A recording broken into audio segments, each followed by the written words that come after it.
வணக்கம், வந்தாச்சுங்க power back podcaster Pavithra. இன்னைக்கு நம்ம வானன் வாடாம் சேனலில் சீசன் 4ல் என்ன பார்க்க போகிறோம்? கான்ஃபிடன்ஸ் அப்படிங்கிற தலைப்பில் தான் நிறைய அழகான விஷயங்கள் பார்க்க போகிறோம், நிறைய சுவாரஸ்யமான விஷயங்கள் பார்க்க போகிறோம். ஸோ அதுக்கு முன்னாடி இந்த தலைப்பை யார் ரெக்கமெண்ட் பண்ணியிருந்தா அப்படி பார்த்தீங்கன்னா, நம்ம பாட்காஸ்ட்டில் இருக்கிற ஒரு அழகு லெசன் தான் ரெக்கமெண்ட் பண்ணியிருந்தாங்க. ஸோ இவங்க யார் அப்படிங்கிறத வந்து நான் சொல்ல போகிறேன். பிகாஸ் இந்த நபர் வந்து சொல்லியிருந்தாங்க, நான் வந்து என் பேரை சொல்லணும் பவித்ரா அப்படின்னு சொல்லியிருந்தாங்க. சரி சொல்கிறேன், கண்டிப்பாக நான் சொல்கிறேங்க அப்படின்னு சொல்லிட்டு நான் வந்தேன். ஸோ அதனால் இவங்க யார் அப்படிங்கிறத எனக்கு உங்களுக்கு டெல் நோ. யார் அப்படி பார்த்தீங்கன்னா, லாஸ்ட் இயர் August 1 2024 அன்னைக்கு டீப் டாக்ஸ் ஆன் டான்ஸ் அப்படிங்கிற தலைப்பில் ஒரு இன்டர்வியூ எபிசோட் பண்ணியிருந்தோம். ஞாபகம் இருக்குங்களா?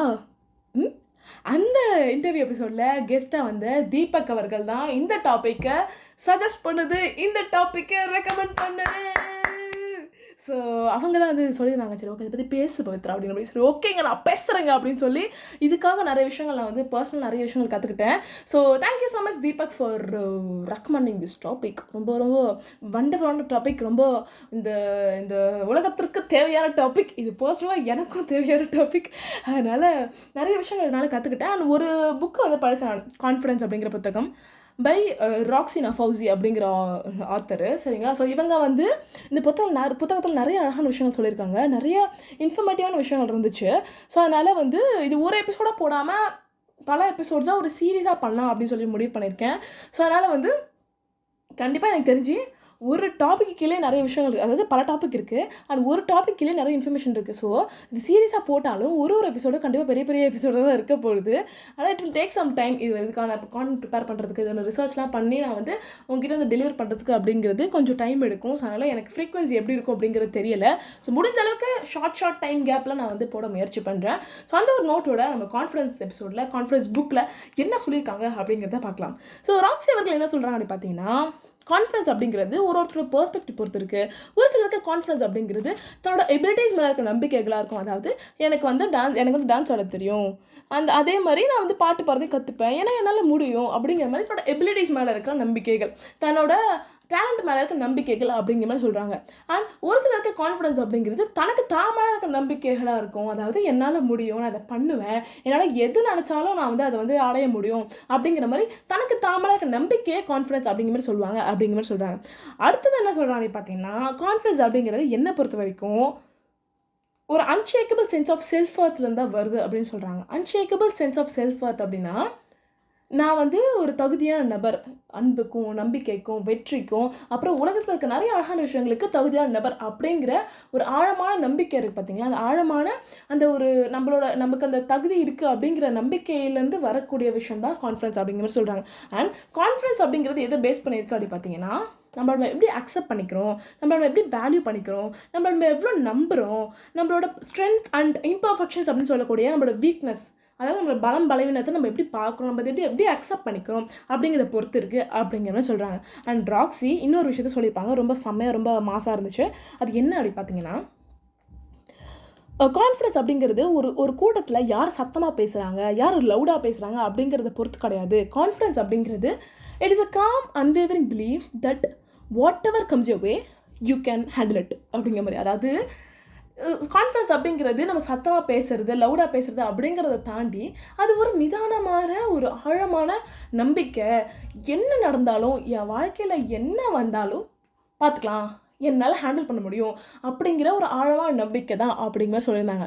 நம்ம பல நேரங்களில் கான்ஃபிடன்ஸ் அப்படிங்கிறது வெளித்தோற்றத்தை வச்சு நம்ம வந்து சொல்லிடுறோம். கான்ஃபிடன்ஸ் அப்படிங்கிறது யார் நீட்டாக ட்ரெஸ் பண்ணியிருக்காங்களோ, யார் வந்து அப்படியே ஒரு கான்ஃபிடென்ட்டாக ஹேண்ட் ஷேக் கொடுக்குறாங்களோ அவங்க தான் வந்து தைரியமாக அவங்க தன்னை வந்து தைரியமாக வெளிப்படுத்திக்கிறாங்களோ அதுதான் கான்ஃபிடன்ஸ் அப்படிங்கிற மாதிரி பல நேரங்களில் சொல்லிக்கிறோம். பட் இது வந்து இந்த கான்ஃபிடன்ஸ் அப்படிங்கிறது மனதளவில் இருக்குது இல்லைங்களா? ஸோ இது எனக்கு பர்சனலாக ரொம்ப செமையாக இருந்துச்சு.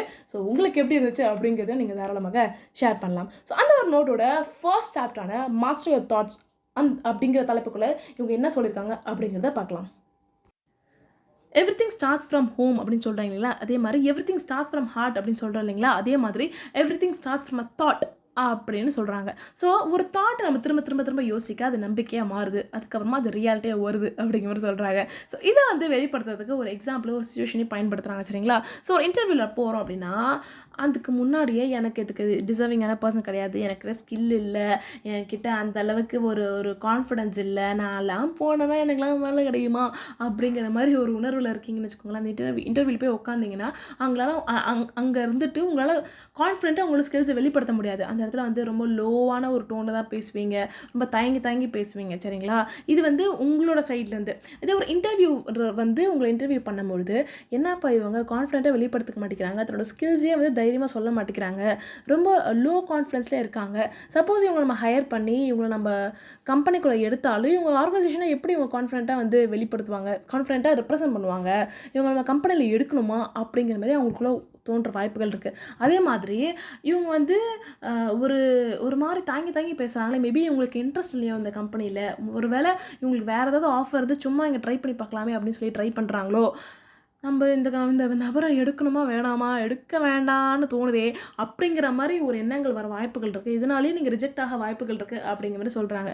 இப்போ நீங்கள் ரிஜெக்ட் ஆகிட்டிங்கன்னு வச்சுக்கோங்களேன், நான் அதான் சொன்னேன்ல, எனக்கு இதுக்கு தகுதி இல்லை, என்கிட்ட திறமை இல்லை, என்கிட்ட ஸ்கில் இல்லை, அதனால தான் நான் ரிஜெக்ட் ஆகிட்டேன், நான் அதான் சொல்கிறேனே நான் ஒரு தற்குறின்னு அப்படின்னு சொல்லி உங்களையே நீங்கள் திட்டி திரும்ப இது ஒரு சைக்கிளாகவே மாறிடும் அப்படிங்கிற மாதிரி சொல்கிறாங்க. ஸோ இப்போ வந்து ஒரு விஷயம் நான் சொல்ல வர்றது என்னென்னா, இப்போ வந்து உங்களுக்கு ஸ்கில் இல்லைனாலும் பரவாயில்ல, நீங்கள் வந்து டிசர்விங்கான பர்சன் அப்படின்னு சொல்லி நம்புங்க, அதுக்கப்புறம் நீங்கள் ஒரு இன்டர்வியூ அட்டெண்ட் பண்ணுங்கள் அப்படிங்கிற மாதிரி நான் சொல்லலை. உங்களுக்கு ஸ்கில்ஸ் முக்கியம்தான், அதை வந்து கற்றுக்கிறது ரொம்ப ரொம்ப முக்கியம்தான். ஆனால் be kind to your self in this process.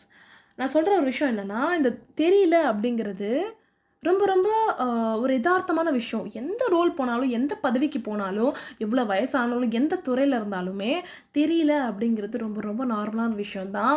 அது வந்து இருந்துக்கிட்டே தான் இருக்க போகுது. ஏன்னா என்ன பண்ணாலுமே சரி, எவ்வளோ கற்றுக்கிட்டாலுமே சரி, கற்றது கைமண் அளவு, கல்லாதது உலகளவு இல்லையா? அதனால் it's okay, be kind to your self. ஒரு விஷயம் உங்களுக்கு தெரியல அப்படின்னு தோணுச்சுன்னா, இது கூட எனக்கு தெரியல, இத்தனை வருஷமாக நான் அதை பண்ணிக்கிட்டு இருக்கேனே, எனக்கு ஏன் இது கூட தெரியல, நான் ஏன் இவ்வளோ பெரிய ஒரு முட்டாளாக இருக்கேன் அப்படின்னு சொல்லி உங்களே நீங்கள் ரொம்ப திட்டிக்காமல், இட்ஸ் ஓகே, தெரியல, நான் கற்றுக்கிறேன், இதுக்கான ஒரு டைம் எடுக்கும், பரவாயில்ல, நான் லேர்ன் பண்ணிக்க தயாராக இருக்கேன், என்னால் முடியும் அப்படிங்கிற ஒரு பாசிட்டிவான நோட்டில் நீங்கள் போனீங்க அப்படின்னா நிறைய விஷயம் உங்களுக்கு கற்றுக்க முடியும், இன்னும் கான்ஃபிடென்ட்டாக உங்களால் வந்து ப்ராசஸ் பண்ண முடியும் உங்கள் லைஃப்பில். அதேமாதிரி நீங்கள் கற்றுக்க சரி ஓகே, கற்றுக்கிட்டா நம்ம வந்து லேர்ன் பண்ணி அதில் வந்து சூப்பராக இல்லாமல் போல இருக்குது, நம்ம ஒரு ஆள் தான் போல், நம்மள தான் நம்ம டம்மியாக நினச்சிட்டு இருக்கோம் அப்படின்னு சொல்லி உங்களால் கான்ஃபிடென்ட்டாக வெளிப்படுத்த முடியும். சரிங்களா? அதனால் இப்போ நீங்கள் ஒரு ஜாபுக்காக பண்ணுறீங்க, ஒரு ஜாப்பில் நீங்கள் வந்து அப்ளை பண்ணுறீங்க, ஆனால் இந்த மாதிரி ஸ்கில்ஸ்லாம் தேவைப்படுது, அந்த ஸ்கில்ஸ்லாம் உங்ககிட்ட இல்லை அப்படின்னு நினச்சிங்கன்னா, முன்னாடி சொன்ன மாதிரி தான், be kind to your self. அந்த விஷயத்த பொறுமையாக கற்றுக்க ஸ்டார்ட் பண்ணுங்கள். அதே விஷயத்தில் யாராச்சும் எக்ஸ்பீரியன்ஸாக இருப்பாங்க இல்லைங்களா, அவங்கக்கிட்ட போயிட்டு என்னென்ன விஷயங்கள் நான் கற்றுக்கணும், எந்தெந்த விஷயங்கள்லாம் நான் வந்து லேர்ன் பண்ணிக்கணும், அதுக்கான தேவையான விஷயங்கள் ரிசோர்ஸ்லாம் எங்கெங்கே இருக்குது அப்படிங்கிறத கேட்டு தெரிஞ்சுக்கோங்க. அதுக்கப்புறமா ஒரு ரோட் மேப்பை பில்ட் பண்ணுங்கள். இதெல்லாம் நான் கற்றுக்க போகிறேன், இதெல்லாம் நான் பண்ண போகிறேன் அப்படிங்கிற மாதிரி ரோட் மேப் பில்ட் பண்ணுங்கள். அந்த ரோட் மேப்போட எண்டில் தான் உங்களுக்கு வேலை கிடைக்குமா அப்படின்னு கேட்டிங்கன்னா, இட் மே நாட் பி. ஏன்னா உங்களுக்கு ப்ராசஸ்லேயே வேலை கிடைக்க வாய்ப்புகள் இருக்குது. அந்த ப்ராசஸ்லேயே நீங்கள் வந்து அதில் வின் பண்ண வாய்ப்புகள் இருக்குது. நான் ஏன் சொல்கிறேன் அப்படின்னா, இப்போ வந்து ஒரு விஷயத்தை ஸ்டார்ட் பண்ணுறீங்க அப்படின்னா கொஞ்சம் கொஞ்சமாக நீங்கள் லேர்ன் பண்ணிகிட்டே இருப்பீங்க. அப்படிங்கிற போது உங்களுக்குள்ளேயே ஒரு கான்ஃபிடன்ஸ் பில்ட் ஆகும். அந்த கான்ஃபிடன்ஸை வச்சு உங்கள் இன்டர்வியூ நீங்கள் அட்டன் பண்ணும்பொழுது அவங்க வந்து இதெல்லாம் விஷயங்கள் கற்றுக்கிட்டு இருக்கீங்களா அப்படின்னு கேட்கும்போது, நான் இந்த விஷயங்கள்லாம் கற்றுக்கிட்டு இருக்கேங்க அப்படின்னு நீங்கள் சொன்னீங்கன்னா அதில் ஒரு தனி ஒரு மனதைரியமே வரும். அந்த மனதைரியத்திலே அவங்க இன்டர்வியூவர் உங்களை சூஸ் பண்ண வாய்ப்புகள் நிறையாவே இருக்குது. ஏன்னா அப்படி ஒரு இன்டர்வியூ கிராக் பண்ண பர்சனாக இருந்தால் நான் பேசுகிறேன். ஸோ அதனால் வந்து you can try during your learning phase. அதனால் ஒன்றுமே தப்பு கிடையாது. ஸோ முன்னாடி சொன்ன மாதிரி தான், ஒரு ஸ்கில் இல்லைனா இட்ஸ் ஓகே, நம்ம கற்றுக்கிட்டு நம்ம பண்ணலாம். அதுக்கு நீங்கள் ரொம்ப திட்டிக்காதீங்க. Everyone deserves an opportunity and everyone deserves whatever they wish for. ஏன்னா நான் சொல்கிறது சரிங்களா? ஸோ அதனால் நல்லா ப்ரிப்பேர் பண்ணுங்கள், கான்ஃபிடென்ட்டாக போய் வெளிப்படுத்துங்க. ஃபஸ்ட்டு அதுக்கு தகுதி இருக்குது உங்களுக்கு அப்படிங்கிறத நம்புங்க. அப்படி சப்போஸ் வந்து உங்களுக்கு தகுதி இல்லை உங்களுக்கு ஸ்கில் இல்லை அப்படின்னு நினச்சிங்கன்னா, அது என்னென்ன கற்றுக்கணும் அப்படிங்கிறத பாருங்கள். ஒரு பக்கம் கற்றுக்கிட்டே இருங்க, ஒரு பக்கம் உங்களோட முயற்சிகளை விடாமல் பண்ணிகிட்டே இருங்க. ஓகே, நான் அழகாக இல்லை, நான் திறமையாக இல்லை, எனக்கு நான் தகுதியான பர்சனாக இல்லை, என்னை யாருக்குமே பிடிக்காது அப்படிங்கிற மாதிரி ஒரு சில நெகட்டிவான தாட்ஸ் நம்மளுக்குள்ளே வரும் இல்லைங்களா? இந்த நெகட்டிவான விஷயங்களை தான் இன்னர் கிரிட்டிக் அப்படின்னு இங்கிலீஷில் சொல்கிறாங்க. ஸோ இந்த இன்னர் கிரிட்டிக்கை ரீப்ளேஸ் பண்ணணும். நான் வந்து நெகட்டிவான விஷயங்களை யோசிக்காமல் நான் வந்து ஒரு பாசிட்டிவான மைண்ட் செட்டில் எடுக்கணும், I want to be more positive person அப்படிங்கிற மாதிரி நீங்கள் நினச்சிங்க அப்படின்னா, ஃபர்ஸ்ட் இன்னர் கிரிட்டிக் இருக்குது அப்படிங்கிறத ஐடென்டிஃபை பண்ணணும். இது என்னென்ன மாதிரி உணர்வுகளை உங்களுக்குள்ள உருவாக்குது, என்னென்ன மாதிரி உணர்வுகளை உங்களுக்கு கொண்டு வருது அப்படிங்கிறத ஃபர்ஸ்ட் நீங்கள் நோட் பண்ணணும் அப்படிங்கிற மாதிரி சொல்கிறாங்க. ஸோ இதை கண்டுபிடிக்கிறதுக்கு ஒரு எக்ஸசைஸ் இவங்க சொல்கிறாங்க. ஸோ இவங்க என்ன சொல்கிறாங்க அப்படி பார்த்தீங்கன்னா, 10லேருந்து 15 நிமிஷம் ஒரு நேரத்தை ஒதுக்குங்க. அந்த நேரத்தில் உங்களை யாரும் டிஸ்டர்ப் பண்ணக்கூடாது. அந்த மாதிரி ஒரு ஸ்பேஸ் நீங்கள் வந்து இருங்க அப்படிங்கிற மாதிரி சொல்கிறாங்க.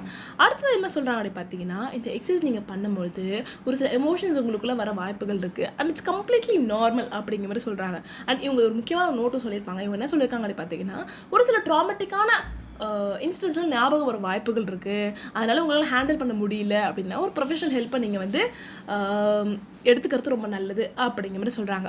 ஸோ இவங்க ஒரு 3 ஸ்டெப்பை சொல்கிறாங்க சரிங்களா. இந்த 3 ஸ்டெப் நீங்கள் ஃபாலோ பண்ணுறதுக்கு, இந்த 3 ஸ்டெப் நீங்கள் பண்ணுறதுக்கு ஒரு பேப்பரும் பெண்ணும் உங்களுக்கு தேவைப்படும். முதல் ஸ்டெப் என்ன அப்படி பார்த்தீங்கன்னா, என்னென்ன நெகட்டிவான காமனான ஸ்டேட்மெண்ட்ஸ் நீங்கள் சொல்லிக்கிறீங்க அப்படிங்கிறத நோட் பண்ண சொல்கிறாங்க. அதாவது எனக்கு அழகு இல்லை அப்படிங்கிறது காமனான நெகட்டிவான ஸ்டேட்மெண்ட் தான். இல்லைனா வந்து எனக்கு திறமை இல்லை அப்படின்னு நீங்கள் திரும்ப திரும்ப உங்களுக்கே நீங்கள் சொல்லிக்கிறீங்க அப்படின்னா அது வந்து உங்கள் ஒரு நெகட்டிவான ஸ்டேட்மெண்ட் தான். இந்த மாதிரி என்னென்ன நெகட்டிவான ஸ்டேட்மெண்ட்ஸ் உங்களுக்கே நீங்கள் சொல்லிக்கிறீங்க அப்படிங்கிறத ஃபர்ஸ்ட் நோட் பண்ண சொல்கிறாங்க. அடுத்தது என்ன சொல்கிறாங்க அப்படின்னு பார்த்தீங்கன்னா, இந்த சிச்சுவேஷன்ஸில் நீங்கள் இதை சொல்லிக்கிறீங்க, இல்லை எந்த எக்ஸ்பீரியன்ஸில் உங்களுக்கே நீங்கள் சொல்லிக்கிறீங்க அப்படிங்கிற மாதிரி இருக்கலாம். அதாவது ஃபார் எக்ஸாம்பிள் நீங்கள் ஒர்க்கில் இருக்கும்போது நீங்கள் சொல்லிக்கிறீங்க எனக்கு திறமை இல்லை அப்படின்னு சொல்லி நீங்கள் ஒர்க்கில் இருக்கும்போது உங்களுக்கே நீங்கள் சொல்லிக்கிறீங்க அப்படின்னா அதை நீங்கள் நோட் பண்ணலாம். இல்லைனா வந்து ஒரு ரிலேஷன்ஷிப்பில் வந்து என்னை யாருமே பிடிக்காது, நான் வந்து ஒரு அன்லவபிளான ஒரு பர்சனு, எனக்கு வந்து யாரும் லவ் கொடுக்க மாட்டாங்க, அதுக்கு தகுதியே இல்லாத நபர் அப்படிங்கிற மாதிரி உங்கள் ரிலேஷன்ஷிப்பில் நீங்கள் சொல்லிக்கிட்டே இருக்கீங்க அப்படின்னா, ஒரு ரிலேஷன்ஷிப்பில் இருக்கும்பொழுதோ இல்லைனா ஒரு நபர் கூட உங்களுக்கு பிடிச்ச நபர் கூட பேசும்போது இந்த மாதிரி ஒரு எண்ணங்கள் வருது அப்படின்னா அந்த மாதிரி விஷயங்களை நீங்கள் நோட் பண்ண சொல்கிறாங்க. அது செகண்ட் ஸ்டெப்பில். தேர்ட் ஸ்டெப்பில் என்ன சொல்கிறாங்கன்னு பார்த்தீங்கன்னா, இந்த மாதிரி உணர்வுகள் நீங்கள் இந்த மாதிரி ஸ்டேட்மெண்ட்ஸ் நீங்கள் சொல்லும் போது என்ன உணர்வுகளும் உங்களுக்குள்ள வருது அப்படிங்கிறத கேட்குறாங்க. முதல்ல வந்து என்ன சொல்கிறாங்கன்னு பார்த்தீங்கன்னா, அஷேம்டாக ஃபீல் பண்ணுறீங்களா அப்படின்னு கேட்குறாங்க. அஷேம்டானா ஒரு வேளை அவமானமாக ஃபீல் பண்ணுறீங்களா அப்படின்னு கேட்குறாங்க. இல்லைனா வந்து ஆங்ஷியஸாக ஃபீல் பண்ணுறீங்களா, பதட்டமாக ஃபீல் பண்ணுறீங்களா அப்படிங்கிறத பார்க்க சொல்கிறாங்க. அடுத்து கில்ட்டியாக ஃபீல் பண்ணுறீங்களா, ரொம்ப வந்து குற்ற உணர்ச்சியாக ஃபீல் பண்ணுறீங்களா அப்படின்னு கேட்க சொல்கிறாங்க. அடுத்து சேடாக ஃபீல் பண்ணுறீங்களா, ரொம்ப வருத்தமாக ஃபீல் பண்ணுறீங்களா அப்படின்னு கேட்க சொல்கிறாங்க அப்படின்னு பார்க்க சொல்கிறாங்க. அடுத்தது என்ன சொல்கிறாங்க பார்த்தீங்கன்னா, வர்த்லெஸ்ஸாக ஃபீல் பண்ணுறீங்களா, ரொம்ப தகுதியே இல்லாத நபர் அப்படிங்கிற மாதிரி ஃபீல் பண்ணுறீங்களா அப்படிங்கிறத பார்க்க சொல்கிறாங்க. ஸோ இந்த மாதிரி உணர்வுகளை எந்த உணர்வுகள் நீங்கள் ஃபீல் பண்ணுறீங்க அப்படிங்கிறத நோட் பண்ணுங்கள். அப்படி சப்போஸ் வேறு ஏதாவது வார்த்தைகள் மூலிமா உங்களோட உணர்வுகள் நீங்கள் வெளிப்படுத்தணும் அப்படின்ற மாதிரி நீங்கள் உங்களுக்கு தோணுனாலும் நீங்கள் தாராளமாக அது நீங்கள் பண்ணலாம் சரிங்களா. ஸோ இந்த 3 ஸ்டெப் மூலமா என்ன மாதிரி ஸ்டேட்மெண்ட்ஸ் நீங்கள் உங்களுக்கே நீங்கள் சொல்லிக்கிறீங்க அண்ட் அது எந்த சிச்சுவேஷனில் நீங்கள் சொல்லிக்கிறீங்க அண்ட் அந்த ஸ்டேட்மெண்ட்ஸ் உங்களை எப்படி ஃபீல் பண்ண வைக்குது அப்படிங்கிற ஒரு புரிதலை உங்களுக்கு கண்டிப்பாக உருவாக்கும். அடுத்தபடியாக என்ன பார்க்க போகிறோம் அப்படி பார்த்தீங்கன்னா, இந்த ஸ்டேட்மெண்ட்ஸ்லாம் நீங்கள் எதனால் சொல்கிறீங்க, இதுக்கு பின்னாடி காரணம் என்ன, இது எங்கேருந்து உருவாச்சு அப்படிங்கிறத நம்ம நெக்ஸ்ட் ஸ்டெப்பில் பார்க்க போகிறோம். ஒரு கிளைண்ட் என்ன பண்ணியிருக்காங்க, ராக்ஸி கிட்ட வந்து ராக்ஸி என்கிட்ட என்னால் என்னோட அன்பை வெளிப்படுத்த ரொம்ப கஷ்டமாக இருக்குது, ரொம்ப சிரமமாக இருக்குது அப்படின்னு சொல்லியிருக்காங்க. சரி ராக்ஸி என்னவா இருக்கும் அப்படின்னு சொல்லி யோசிச்சிருக்காங்க. அப்போது கிளைண்ட் தன்னோட வாழ்க்கையில் நடந்த அனைத்து விஷயங்களையும் சொல்கிறாங்க, அவங்க ஞாபகம் இருக்க அனைத்து விஷயங்களையும் சொல்கிறாங்க. அப்போ தான் ராக்ஸி 2 விஷயத்தை நோட் பண்ணுறாங்க. முதல்ல என்ன அப்படி பார்த்தீங்கன்னா, 13 வயசில் அந்த கிளைண்ட்டோட அம்மா அவங்கள விட்டு போயிடுறாங்க சரிங்களா.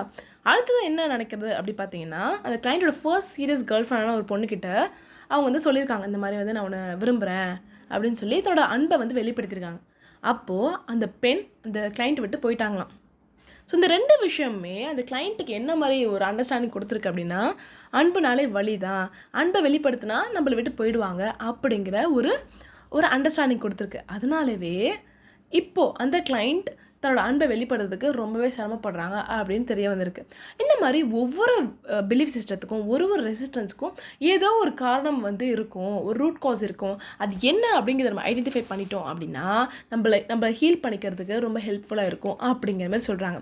ஸோ அதுதான் அடுத்தான எக்ஸசைஸு. ஸோ அடுத்த எக்ஸசைஸில் என்ன சொல்கிறாங்க பார்த்தீங்கன்னா, நமக்குள்ளே தோணுது பார்த்தீங்களா ஒரு சில ஸ்டேட்மெண்ட்ஸ், ஒரு சில எண்ணங்கள், அதுக்கான ரூட் காஸ் என்ன அப்படின்னு கண்டுபிடிக்கிறது தான் அடுத்த எக்ஸசைஸு.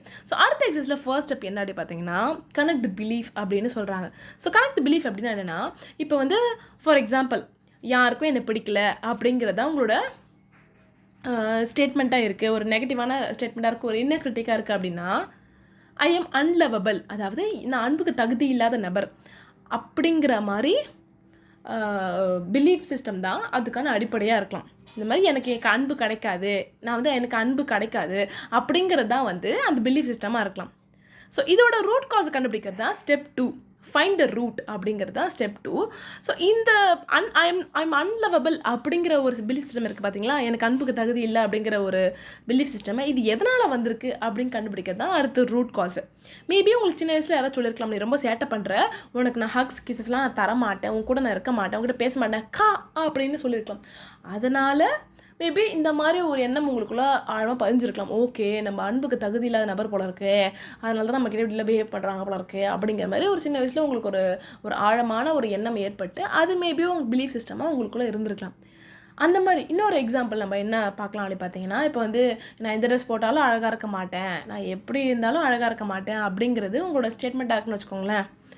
அதுக்கான அடிப்படை பிலீஃப் சிஸ்டம் என்ன? நான் அழகாக இல்லை, நான் அழகுக்கு தகுதி இல்லாத நபர் அப்படிங்கிறத உங்கள் பிலீஃப் சிஸ்டமாக இருக்கும்.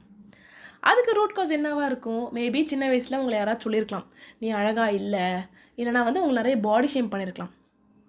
இல்லை ஆட்ஸில் பார்க்குற ஒரு பீப்புளெலாம் பார்த்துட்டு சரி இந்த மாதிரிலாம் நம்ம இல்லை, அப்போ நம்ம அழகு இல்லை அப்படின்னு நீங்களே ஒரு கன்க்ளூஷனுக்கு வந்துருக்கலாம். இந்த மாதிரி எதனா ஒரு விஷயத்தினால இன்ஃப்ளூயன்ஸ் ஆகி நீங்கள் அழகாக இல்லை அப்படிங்கிறது உங்களுக்கு ஆழமாக பதிஞ்சிருக்கலாம். அதனால் உங்களுக்கு இந்த மாதிரி நெகட்டிவான ஸ்டேட்மெண்ட்ஸ்லாம் வர வாய்ப்புகள் இருக்குது. இந்த மாதிரி என்ன ரூட் காஸ் அப்படிங்கிறத கண்டுபிடிக்கிறது மூலயமா உங்களால் ஈஸியாக ஹீல் ஆக முடியும், உங்களுக்குள்ளே வரக்கூடிய நெகட்டிவ் ஸ்டேட்மெண்ட்ஸும் உங்களால் ஈஸியாக புரிஞ்சுக்க முடியும் அப்படிங்கிற மாதிரி சொல்கிறாங்க. ஸோ முதல்ல எக்ஸசைஸில் என்ன சொல்கிறாங்க அப்படி பார்த்தீங்கன்னா, ஃபஸ்ட்டு காமன் ஸ்டேட்மெண்ட்ஸ் என்னென்ன உங்களுக்கே நீங்கள் சொல்லிக்கிறீங்க, நெகட்டிவான ஸ்டேட்மெண்ட்ஸ் என்னென்ன ஸ்டேட்மெண்ட்ஸ் உங்களுக்கே நீங்கள் சொல்லிக்கிறீங்க அப்படிங்கிறத ஐடென்டிஃபை பண்ணுங்கள் அப்படின்னு சொல்கிறாங்க. அடுத்தது என்ன சொல்கிறாங்க, எந்த சிச்சுவேஷன்ஸில் உங்களுக்கே நீங்கள் சொல்லிக்கிறீங்க அப்படிங்கிறத ஐடென்டிஃபை பண்ண சொல்கிறாங்க. அடுத்ததான் என்ன சொல்கிறாங்க, அந்த சிச்சுவேஷன் அந்த ஸ்டேட்மெண்ட்ஸ் உங்களை எப்படி உணர வைக்குது, பதட்டமாக உணர வைக்குதா, இல்லைனா சோகமாக உணர வைக்குதா, இல்லைனா குற்ற உணர்ச்சியை உருவாக்குதா அப்படிங்கிறத எப்படி நீங்கள் ஃபீல் பண்ணுறீங்க, எப்படி நீங்கள் உணர்றீங்க அப்படிங்கிறத கண்டுபிடிக்க சொல்கிறாங்க. அடுத்த எக்ஸசைஸில் என்ன சொல்கிறாங்க அப்படி பார்த்தீங்கன்னா, ஃபஸ்ட்டு கனெக்ட் தி பிலீஃப் அப்படிங்கிறாங்க.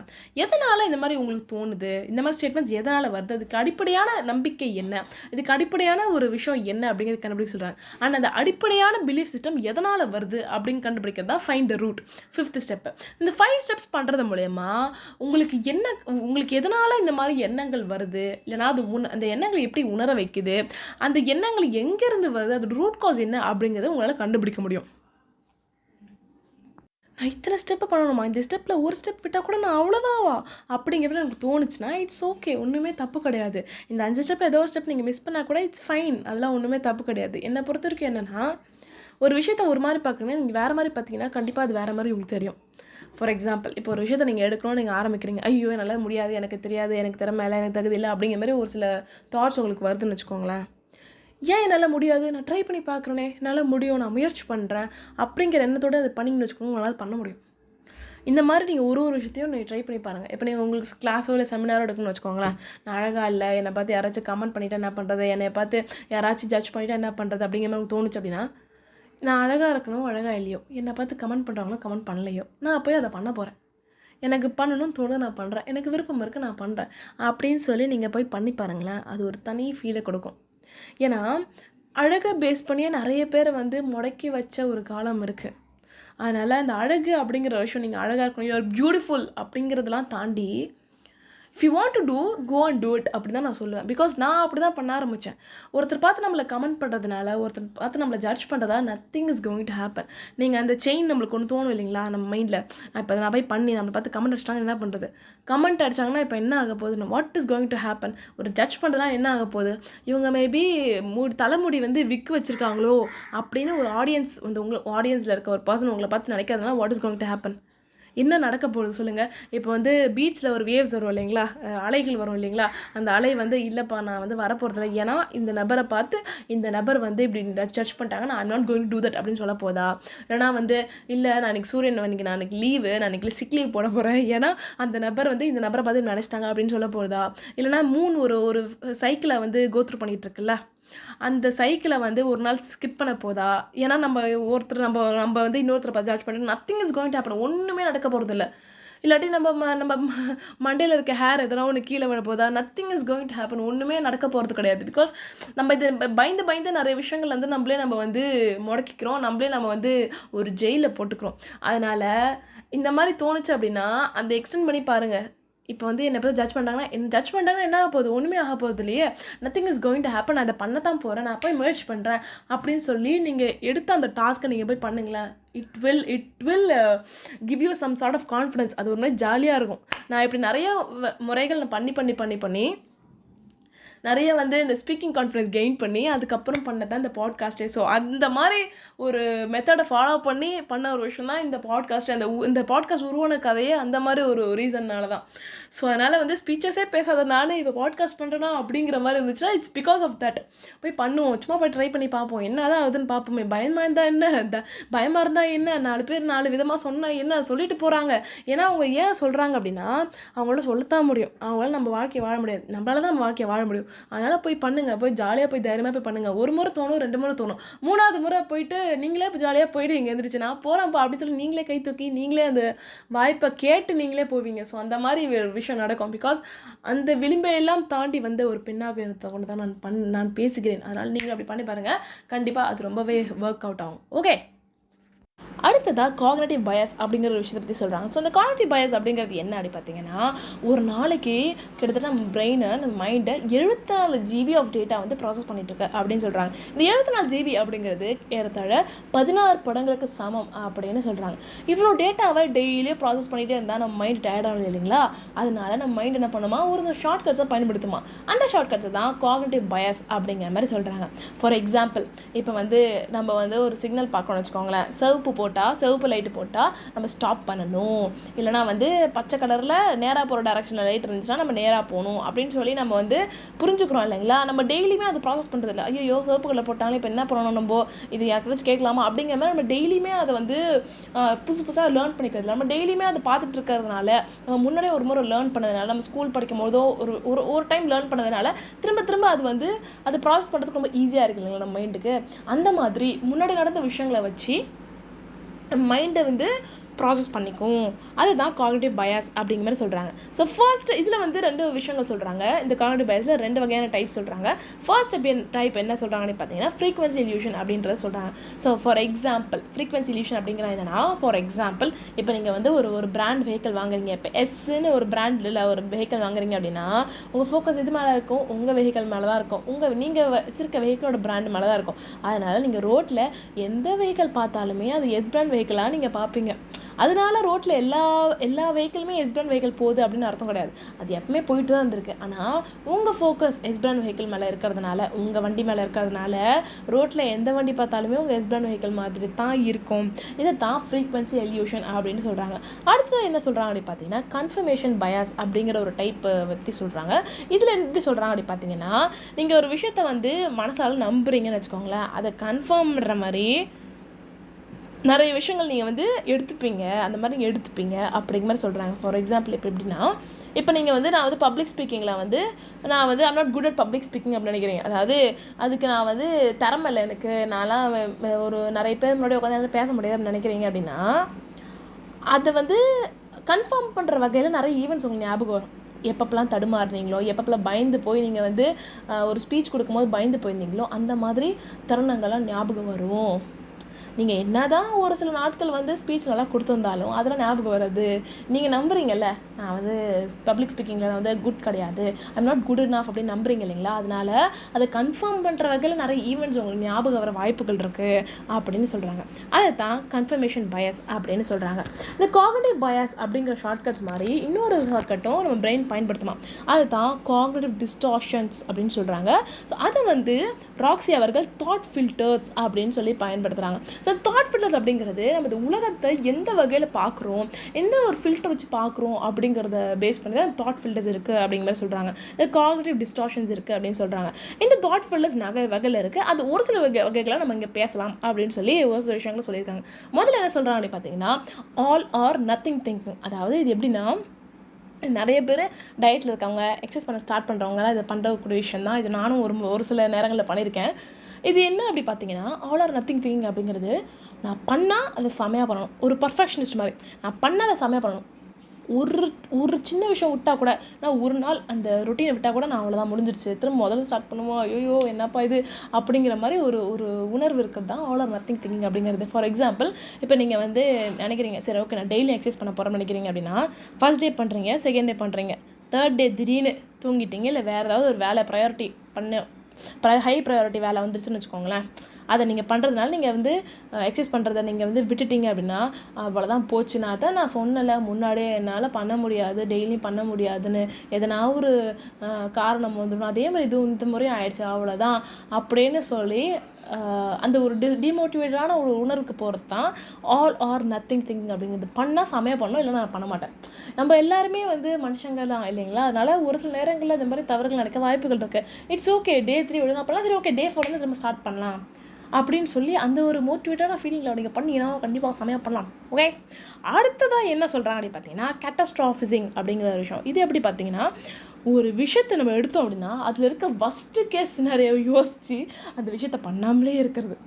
நம்ம பண்ணாதானே தெரியும் இந்த மாதிரி நடக்கும், இந்த மாதிரிலாம் நடக்கும் போல இருக்கு, சரி ஓகே நம்ம ஜாக்கிரதையாக இருக்கலாம் அப்படிங்கிறது. நம்ம அது வந்து ஐயோ இது மாதிரிலாம் நடந்துருமோ அப்படின்னு சொல்லி யோசித்து அதை பண்ணாமல் இருந்தால் எப்படி? இதில் வந்து இவங்க ஒரு எக்ஸாம்பிள் சொல்லியிருக்காங்க. ஸோ இவங்க என்ன எக்ஸாம்பிள் சொல்கிறாங்க அப்படி பார்த்தீங்கன்னா, இப்போ வந்து நீங்கள் ஒரு கிளைண்ட்டுக்கு வந்து ஒரு ப்ரெசன்டேஷன் பண்ணணும், சரிங்களா? ஆனால் வந்து நீங்கள் யோசிக்கிறீங்க, இப்போ நான் அந்த கிளைண்ட்டுக்கு ப்ரெசன்டேஷன் பண்ணி சப்போஸ் உங்களுக்கு அது பிடிக்காமல் போயிடுச்சுன்னா என்ன பண்ணுறது, ஐயோ எனக்கு வேலையை போடுமா அப்படிங்கிற மாதிரி யோசிக்கிறதா கேட்டாஸ்ட்ராஃபிசிங். சரி ஓகே நமக்கு எதுக்கு இந்த வேலை நம்ம ப்ரெசன்டேஷனே பண்ணாமல் இருக்கலாம் அப்படின்னு சொல்லி பண்ணாமல் இருக்கிறது தான் கேட்டாஸ்ட்ராஃபிசிங் அப்படிங்கிற மாதிரி சொல்கிறாங்க.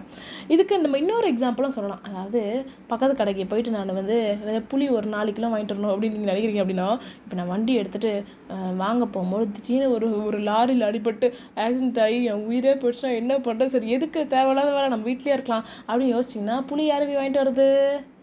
அதனால் இந்த மாதிரிலாம் ரொம்ப வந்து ஓவர் திங்க் பண்ணி ஃபஸ்ட்டுக்கு சிலனா எப்பவுமே யோசிக்காதீங்க. ஒரு சில நேரங்களில் நடக்க வாய்ப்புகள் இருக்குது. ஆனால் பல நேரங்களில் வந்து காட் வந்து சேவ் பண்ணுறாங்க. அதாவது நல்ல வேலை அந்த பிரேக்கை பிடிச்ச, இல்லைன்னா அவ்வளோதான் என்னத்துக்காக அந்த பஸ்ஸினை ஏற்றிருக்கும் அந்த லாரினை ஏற்றிருக்கும் அப்படிங்கிற மொமெண்ட்ஸ் எத்தனை தடவை நடந்திருக்கு.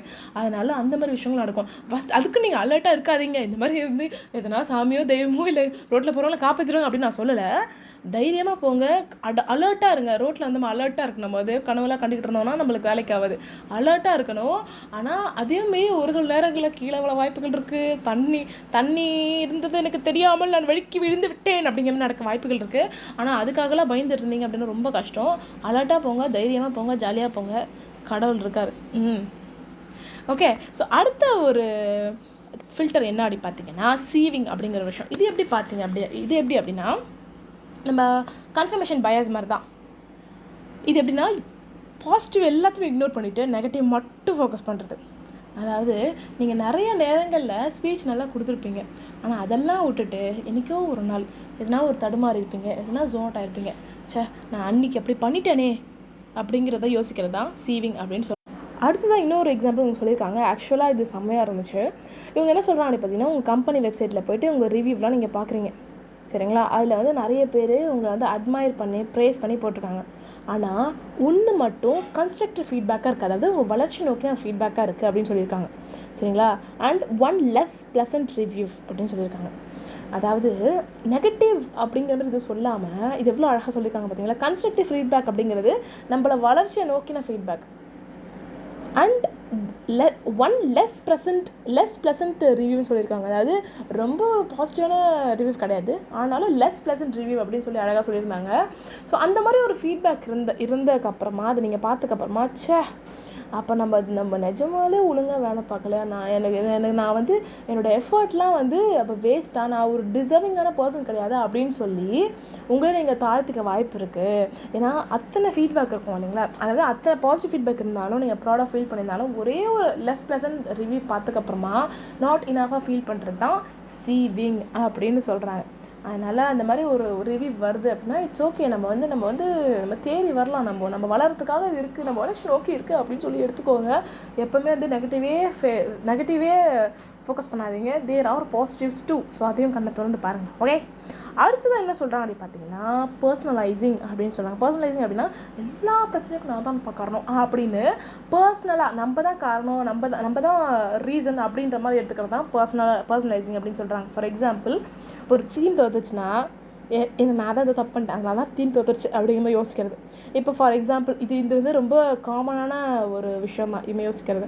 ஒருத்தர் வந்து நம்ம மெசேஜ் பண்ணுறோம் அப்படின்னா அவங்க ரிப்ளை பண்ணனா, ஒருவேளை அவங்களுக்கு எனக்கு பிடிக்கலையோ அதனால தான் அவங்க ரிப்ளை பண்ணலையோ அப்படிங்கிற மாதிரி யோசிக்கிறது. மேபி அவங்க வந்து பஸ்ஸில் தொங்கிட்டு போயிட்டு இருந்திருக்கலாம், உங்கள் மெசேஜை பார்த்துட்டு ரிப்ளை பண்ணாமல் இருந்திருக்கலாம். மேபி அவங்களுக்கு வேறு ஏதாவது அர்ஜென்ட்டான கால் வந்திருக்கலாம்.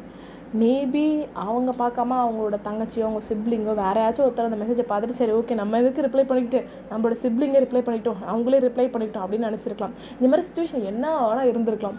அதனால் ஒருத்தவங்களுக்கு ரிப்ளை பண்ணல அப்படின்னா பர்சனலாக எடுத்துக்காதீங்க. ஓகே, அடுத்ததாக ஓவர் ஜென்ரலைசிங் அப்படிங்கிற விஷயம். அதாவது எதனா ஒரு தப்பு நடந்துச்சு அப்படின்னா நான் தான் சொன்னல எல்லாமே இப்படி தான் அப்படின்னு ஒரு ஜென்ரலைஸ்டான வேலை எடுத்துக்கிறது.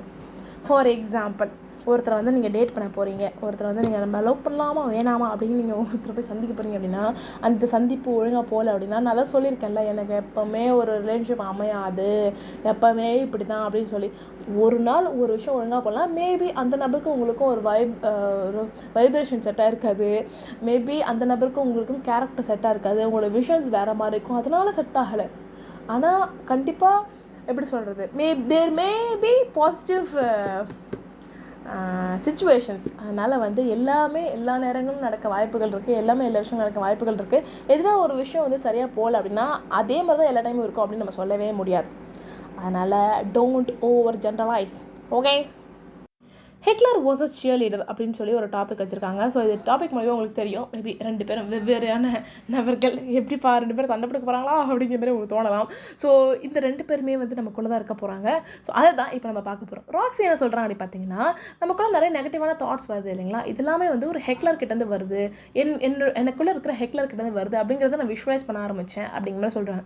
சரி, விஷுவலைஸ் பண்ணுறது அப்படின்னா, ஹெக்லர் அப்படிங்கிறவங்க ஒரு கேரக்டரு, இந்த மாதிரி குணாதிசயங்கள்லாம் இருக்குது, அங்கேருந்து இந்த மாதிரி தாட்ஸ்லாம் வருது அப்படிங்கிற மாதிரி வச்சுருக்காங்க. சரிங்களா, ஒரு பக்கம் இது இருக்குது. இன்னொரு பக்கம் சியர் லீடர் அப்படிங்கிற ஒரு விஷயம் இருக்காங்க. சியர் லீடர் அப்படிங்கிறது தான் அப்ரிஷியேட் பண்ணுறது. சூப்பர் நீ வேறு லெவலில் பண்ணுற, சரி ஓகே, என்ன இப்போது தப்பு பண்ணிட்டியா, வா கண்ணை தொடச்சிட்டு நம்ம அடுத்த வேலையை பார்க்க போகலாம், நம்ம வந்து வளர்ச்சி நோக்கி போகலாம், இதெல்லாம் வந்து சண்டையில் சட்டைக்கு இதெல்லாம் சாதாரணப்பா அப்படிங்கிற மாதிரி நம்மளை மோட்டிவேட் பண்ணுறதுக்காக ஒரு சியர் லீடரை அவங்களுக்குள்ள வச்சுருக்காங்க.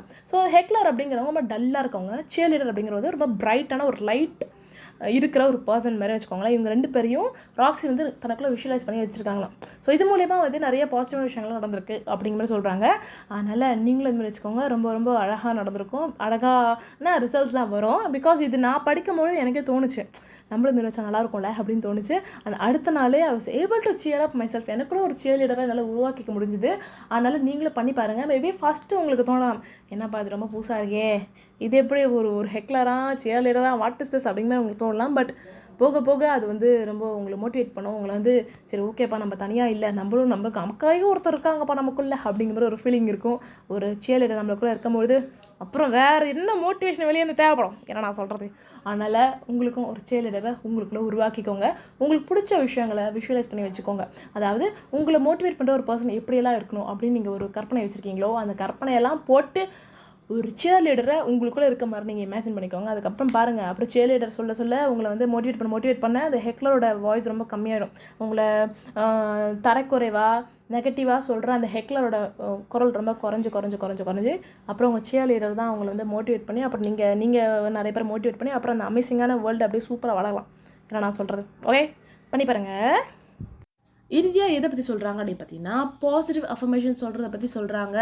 எஸ், இந்த பாசிட்டிவ் அஃபர்மேஷன்ஸ் நம்ம சொல்கிறது மூலயமா ரொம்ப ரொம்ப எஃபெக்டிவான பயங்கரமான சேஞ்சஸ்லாம் ஏற்படும். ஸோ இந்த அஃபர்மேஷன்ஸ் வந்து ரொம்ப ரொம்ப சிம்பிளான வேர்ட்ஸில் சொல்லலாம். உங்களுக்கு ஏற்ற மாதிரி நிறைய வார்த்தைகள் மாற்றிக்கலாம். ஃபார் எக்ஸாம்பிள், இப்போ வந்து நீங்கள் அழகாக நினைக்கிறீங்கன்னா ஐ எம் பியூட்டிஃபுல் அப்படின்னு நினைங்க. If you think that you not enough, நான் வந்து எனக்கு வந்து நான் இனஃபான பர்சனாக இல்லை அப்படின்னு நினச்சிங்கன்னா ஐ எம் இனஃப் அப்படிங்கிற மாதிரி சொல்லுங்கள். அப்புறம் வந்து உங்களுக்கு அன்புக்கு தகுதி இல்லை அப்படின்னு நினச்சிங்கன்னா I deserve to be loved அப்படின்னு சொல்லுங்கள். அப்புறம் வந்து என்னை யாருக்குமே பிடிக்காது அப்படிங்கிற மாதிரி எண்ணம் உங்களுக்கு இருந்துச்சு அப்படின்னா ஐ attract healthy people in my life அப்படின்னு சொல்லுங்கள். உங்களுக்கு என்னென்ன மாற்றங்கள் எனக்கு வேணுமோ அதுக்கேற்ற மாதிரி உங்களோட அஃபர்மேஷன்ஸை நீங்களே பில்ட் பண்ணி சொல்லலாம். இங்கிலீஷில் தான் சொல்லணும் அவசியம் கிடையாது, தமிழில் கூட சொல்லலாம். என்னால் முடியும், நான் எந்த விஷயத்தை நான் ஃபிக்ஸ் பண்ணாலும் என்னால் அதை அடைய முடியும் அப்படிங்கிற மாதிரி உங்களுக்கு ஏற்ற லாங்குவேஜில் நீங்கள் என்ன எப்படி சொன்னால் நீங்கள் எடுத்துப்பீங்களோ, உங்களுக்கு எது சொன்னால் கம்ஃபர்டபுளாக இருக்குமோ அதுக்கேற்ற மாதிரி நீங்கள் சொல்லி பழகுனீங்கன்னா உங்கள் மைண்ட் அதை நம்ப ஆரம்பிச்சிடும், உங்கள் பிரெயின் நம்ப ஆரம்பிச்சிடும். உங்களுக்குள்ள ஒரு நம்பிக்கை ஏற்பட்டுருச்சு அப்படின்னா அந்த நம்பிக்கை அப்படியே ரியாலிட்டியாக மாறும். இது மாதிரி நிறைய முறை பண்ணியிருக்கேன், நிறைய முறை வந்து இது சக்சீட் ஆகிருக்கு. அதனால் நீங்களும் முயற்சி பண்ணுங்கள், கண்டிப்பாக நடக்கும். இந்த அஃபர்மேஷன்ஸ் சொல்லக்கூடிய பெஸ்ட்டான டைமிங்கை இவங்க சொல்லியிருக்காங்க. ஸோ ஃபர்ஸ்ட் என்ன சொல்கிறாங்க அப்படின்னு பார்த்தீங்கன்னா, அஃபர்மேஷன்ஸை மார்னிங்கில் சொல்லுங்கள். ஃபர்ஸ்ட் காலை எழுந்தவுடன் அஃபர்மேஷன் சொல்லுங்கள் அப்படின்னு சொல்கிறாங்க. ஸோ ஃபர்ஸ்ட் மார்னிங் எழுந்திரிச்சிட்டு நீங்கள் எது ஃபர்ஸ்ட் பண்ணுறீங்களோ அது ரொம்ப ஆழமாக பதியும். பிகாஸ் நம்ம மைண்டு பயங்கரமாக கிளியராக இருக்கும், ரொம்ப காமாகவும் இருக்கும். அதனால் மார்னிங்கில் நீங்கள் அஃபர்மேஷன் சொல்கிறீங்க அப்படின்னா எஃபெக்டிவாக இருக்கும். அடுத்தது எப்போ சொல்கிறீங்க அப்படின்னு பார்த்தீங்கன்னா, உங்கள் டெய்லி ரொட்டீன் பண்ணுவீங்க இல்லைங்களா, அந்த டைமில் உங்களை அஃபர்மேஷன் சொல்லலாம் அப்படின்னு சொல்கிறாங்க. ஃபார் எக்ஸாம்பிள், இப்போ நீங்கள் வந்து டெய்லி பல்லு விளக்குற பர்சனாக இருந்தீங்கன்னா, டெய்லி ப்ரஷ் பண்ணுற பர்சனாக இருந்தீங்கன்னா திரும்ப நீங்கள் அது பண்ணும்போது பெருசாக அதில் எஃபோர்ட்டு கான்சன்ட்ரேஷன் தேவைப்படாது இல்லைங்களா, ரொம்ப ஆட்டோ பைலட் மோட்லேயே நீங்கள் அதை பண்ண ஆரம்பிச்சிருவீங்க. ஸோ அப்படிங்கிற போது தேவையில்லாத விஷயங்கள் மற்ற விஷயங்கள் எல்லாம் யோசிக்கிறது பதிலாக அஃபர்மேஷன் சொல்லலாம் அந்த நேரங்களில் அப்படிங்கிற மாதிரி சொல்கிறாங்க. ஸோ அடுத்ததாக எங்கே சொல்கிறாங்க அப்படி பார்த்தீங்கன்னா, disturb the inner critic with affirmations அப்படின்னு சொல்கிறாங்க. நம்மளுடைய பேசுறது இல்லைங்களா, இன்னர் கிரிட்டிக்கு நமக்குள்ள இருந்து ஒரு எழுவும் இல்லைங்களா, நான் வந்து இனஃபான பர்சன் கிடையாது, நான் அழகான பர்சன் கிடையாது, நான் ஏன் இப்படி இருக்கேன், நான் எனக்கு ஏன் ஒன்றுமே தெரியல அப்படின்னா, அந்த நேரங்களில் it's okay to be who I am, I'm enough, அப்புறம் ஐம் பியூட்டிஃபுல், நான் ரொம்ப அழகான பர்சனு, எனக்கு எப்போ எந்த விஷயம் எனக்கு தேவைப்படுமோ அந்த விஷயம் சரியான நேரத்தில் எனக்கு தெரிய வரும் அப்படிங்கிற மாதிரி ஒரு சில அஃபர்மேஷன்ஸ் நீங்கள் வந்து சொல்கிறது மூலயமா நிறைய மாற்றங்கள், அழகான மாற்றங்கள் நிகழும். அதனால் அஃபர்மேஷன்ஸை இன்னர் கிரிட்டிக் நெகட்டிவான ஸ்டேட்மெண்ட்ஸ் வரும்போது சொல்லி பாருங்கள், ஹெல்ப்ஃபுல்லாக இருக்கும். அடுத்ததாக என்ன அப்படி பார்த்தீங்கன்னா, கிரியேட் பர்சனல் அஃபர்மேஷன்ஸ் அப்படின்னு சொல்லக்கூடியது. இந்த பர்சனல் அஃபர்மேஷன்ஸ் அப்படின்னா இது என்னென்னா சிம்பிளாக சொல்லணும்னா, இது இங்கிலீஷில் தான் சொல்லணும் அப்படிங்கிற அஃபர்மேஷன் அப்படிங்கிறது கிடையாது. நீங்கள் தமிழில் கூட சொல்லலாம். உங்களுக்கு எது கம்ஃபர்டபுளாக இருக்கும், எந்த மொழி கம்ஃபர்டபுளாக இருக்கோ அந்த மொழியை கூட நீங்கள் சொல்லலாம். சப்போஸ் உங்களுக்கு தமிழ் உங்கள் தாய்மொழியாக இருந்தாலும் உங்களோட தாய்மொழி எதுவாக இருந்தாலும் நீங்கள் தாராளமாக சொல்லலாம். ஸோ அது சொல்கிறது மூலயமா உங்களுக்கு இன்னும் ஒரு பர்சனல் கனெக்ட் கிடைக்கும், ஈஸியாக உங்களால் நம்பவும் முடியும். சரிங்களா? அதனால் create your own personal affirmations. அது எந்த மொழியாக இருந்தாலும் பரவாயில்ல, எந்த ஒரு வார்த்தைகளாக இருந்தாலும் பரவாயில்ல, அது வந்து கைண்டாக இருக்கா அப்படிங்கிறத மட்டும் பார்த்துக்கோங்க, ரொம்ப ஹெல்ப்ஃபுல்லாக இருக்கா அப்படிங்கிறத மட்டும் பார்த்துக்கோங்க. அடுத்தது லாஸ்ட்டாக இவங்க என்ன சொல்கிறாங்க அப்படின்னு பார்த்தீங்கன்னா, fall asleep to affirmation meditation அப்படின்னு சொல்கிறாங்க. அதாவது தூங்கத்துக்கு முன்னாடி ஒரு அஃபர்மேஷன் மெடிடேஷன் கேட்டு முடிஞ்சால் தூங்குங்க அப்படின்னு சொல்கிறாங்க. பிகாஸ் நம்மளுக்கு தூங்கும் போதே ரொம்ப காமாக தூங்கினா நல்லாயிருக்கும். ரொம்ப ஒரு சிலர்லாம் மெடிடேஷன் மியூசிக்லாம் பயன்படுத்துவாங்க இல்லைங்களா, அதுக்கு பதில் அஃபர்மேஷன் மெடிடேஷன் பயன்படுத்துங்க அப்படிங்கிற மாதிரி சொல்கிறாங்க. முடிஞ்ச அஃபர்மேஷன் சொல்லியே தூங்கத்துக்கு முன்னாடி அஃபர்மேஷன் சொல்லி தூங்கினா பெனிஃபிஷியலாக இருக்கும்.